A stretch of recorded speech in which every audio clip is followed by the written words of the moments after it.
إله إلا الله أو تلاوة القرآن أو كما قال عليه الصلاة والسلام. وقال الله تعالى في شان حبيبه يا أيها الذين آمنوا صلوا عليه وسلموا تسليما. شباب درود إبراهيم.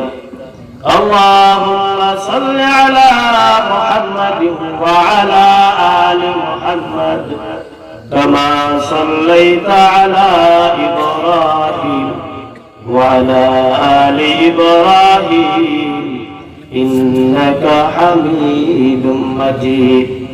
اللهم بارك على محمد وعلى آل محمد